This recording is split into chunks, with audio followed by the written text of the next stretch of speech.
Salut, moi c'est Elsa. Il y a 4 ans, je voulais faire un documentaire sur le Seigneur des Anneaux. Et ça s'est pas fait. Pour vous la faire courte, en 2019, quand j'ai eu mon diplôme de journalisme, je me suis envolée pour la Nouvelle-Zélande avec tout mon matos pour tourner un grand documentaire sur le Seigneur des Anneaux. Tout ce que je savais, c'est que je voulais partir sur les traces des films de Peter Jackson et qu'ils avaient été tournés là-bas. Mais il est où Gandalf? Gandalf! Gandalf! Bah, je sais pas, il est pas là, pourtant, dans le film, il est là, hein. J'ai donc joué les grands reporters. Je suis partie interviewer des fans, des professionnels du tourisme, du cinéma. J'ai fait des randonnées de 4 jours sur la flotte pour retrouver des lieux de tournage et ressentir la Terre du milieu. Gandalf, le Mordor, c'est à gauche ou c'est à droite? Bref, c'était génial. Et quand je suis rentrée en France, j'ai découvert que les chaînes de télé, elles n'achètent jamais de documentaires autoproduits. Du coup, j'ai mis 4 fucking années pour savoir comment passer d'un documentaire en mode magazine de voyage échappée belle à un truc pour le web en mode si tu veux tout savoir sur ma life, abonne-toi à ma chaîne. Voilà, ça c'était l'intro. J'en ai profité pour mettre toutes les vidéos un peu débiles que j'aurais pas pu mettre à la télé. Et rien que pour ça, c'est génial d'être là. You shall not pass!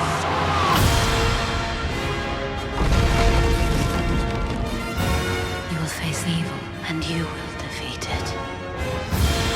Even the smallest person can change the course of the future. I'm glad you're with me.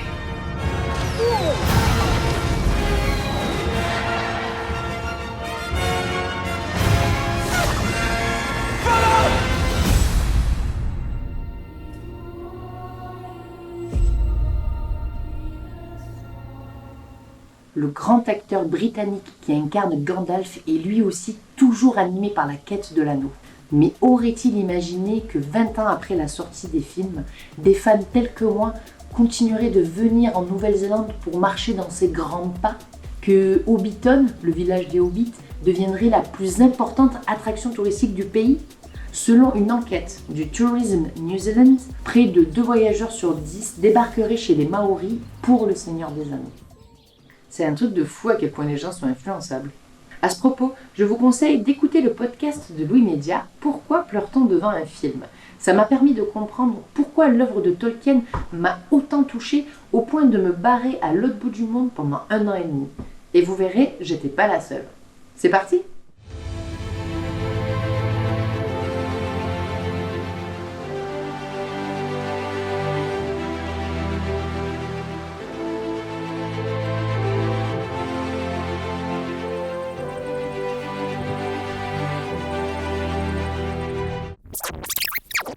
Mais il est où Gandalf? Gandalf! There's occasion that Sam ran into the water. I'm here because of this rock. What's special about this rock? It adores us. This is the mountain of the destiny, something like that. 20 ans plus tard, les touristes continuent d'affluer du monde entier pour découvrir la Terre du milieu. And then we'll be heading to the forest of Lothlorien and going to Isengard within the Dark River. I feel like a kid when I was 10, 11 years old and first saw the movie and kind of the whole fantasy world that Tolkien takes you into. You kind of feel like you're in that world when you're walking in these beautiful surroundings.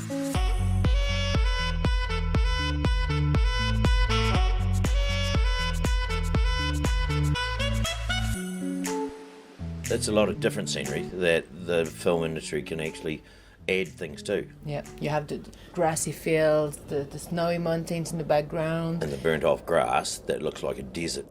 Les 2 entreprises wellingtoniennes travaillent désormais avec les plus grosses productions hollywoodiennes. They've done Mission Impossible 6 with Tom Cruise. There was word of Avatar 2.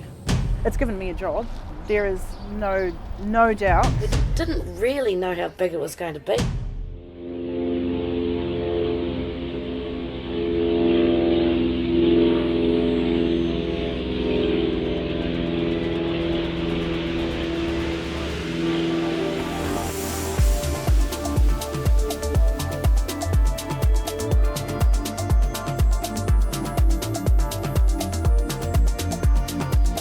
Bonjour à tous et bienvenue à Wellington. C'est ici, dans la capitale néo-zélandaise, qu'est née l'épopée cinématographique du Seigneur des Anneaux en 2001.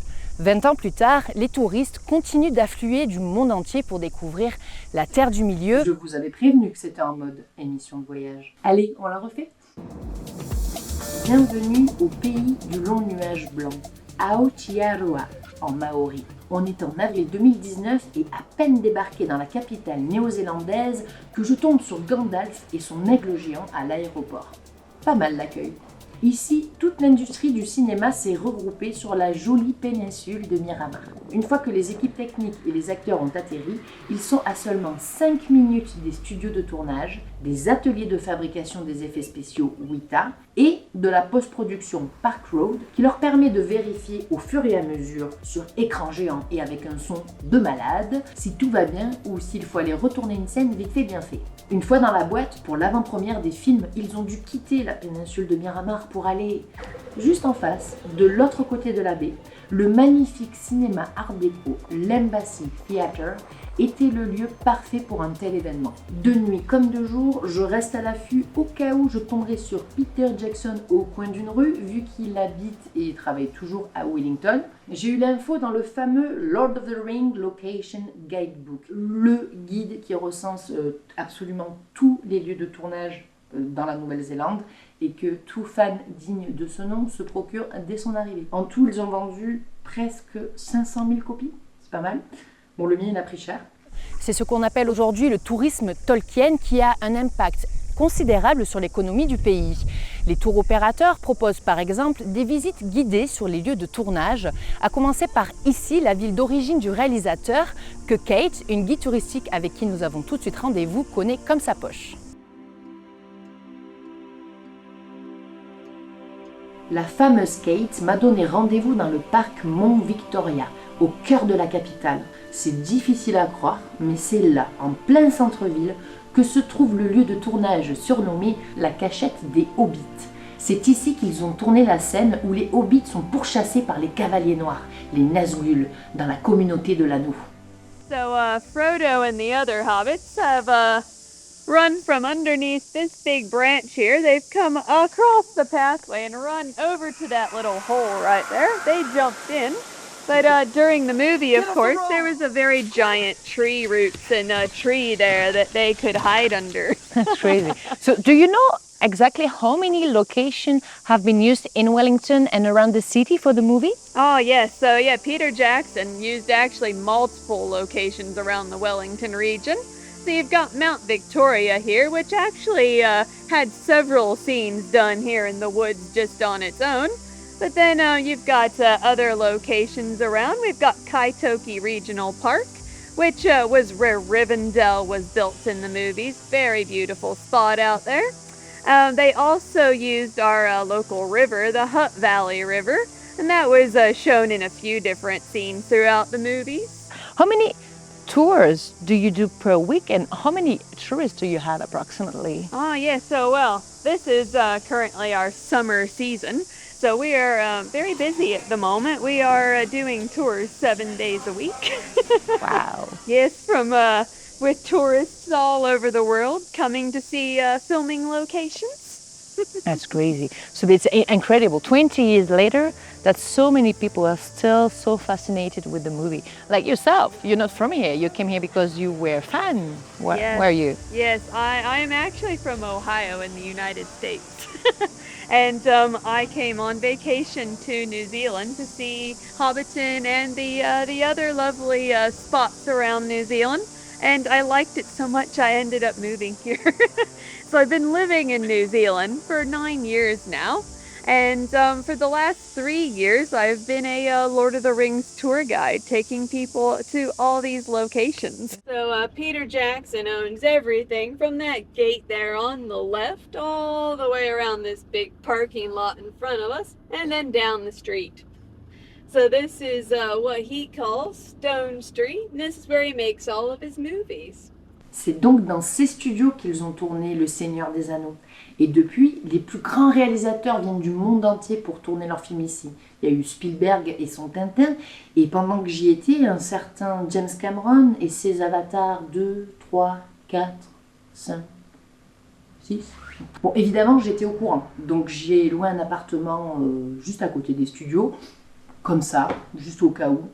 Et puis un jour, j'ai reçu un appel pour faire de la figuration sur Avatar. Je peux rien vous raconter parce que j'ai signé un contrat de confidentialité à perpétuité, mais je connais plein de spoilers.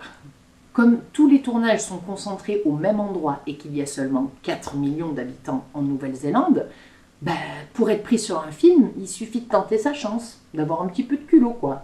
À Kate aussi, d'ailleurs, il lui arrivait un truc de fou. Peter Jackson was casting for extras for the background of his shots, and he needed people who were short. And I am just over 5'2", so he was looking for people between 4'11" and 5'5", come and be hobbits on the set. So I got to be a village hobbit in the Hobbit, which was one of the coolest experiences ever. That's crazy, that's amazing. La visite de Kate se termine au Weta Workshop et Weta Digital, les deux studios d'accessoires et d'effets spéciaux qui ont donné vie à Gollum. Fondés par Richard Taylor et Peter Jackson, les deux sociétés de post-production ont reçu pas moins de 6 Oscars pour les récompenser de leur travail sur la trilogie. Après avoir commencé sur des séries comme Xena ou Hercule, les deux entreprises wellingtoniennes travaillent désormais avec les plus grosses productions hollywoodiennes comme Avatar, Avengers, Mulan ou encore Blade Runner. Une réussite qu'elle ne cesse de vanter lors des tours organisés quotidiennement au Weta Cave, juste derrière moi, avec des départs toutes les demi-heures et des ateliers d'initiation pour des prix allant de 15 à 60 euros. Weta, c'est donc une affaire qui marche et qui emploie désormais plus de 1500 artisans et artistes 3D venus du monde entier. In Weta, we saw how they made the props that they used for the movies. They showed us how they made like the swords and the helmets, and they also showed us how they made like the live action figures, like big ones. And they even showed us how they made a life-size King Kong for a New Zealander who wanted it for his garden. So it was more than what we expected. It's very good.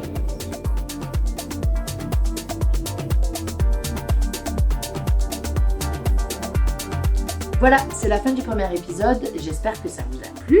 Si vous voulez connaître la suite de mon tournage sur le tournage du Seigneur des Anneaux, vous pouvez vous abonner à ma chaîne et même me laisser un petit commentaire puisqu'on est sur YouTube. Allez, bye!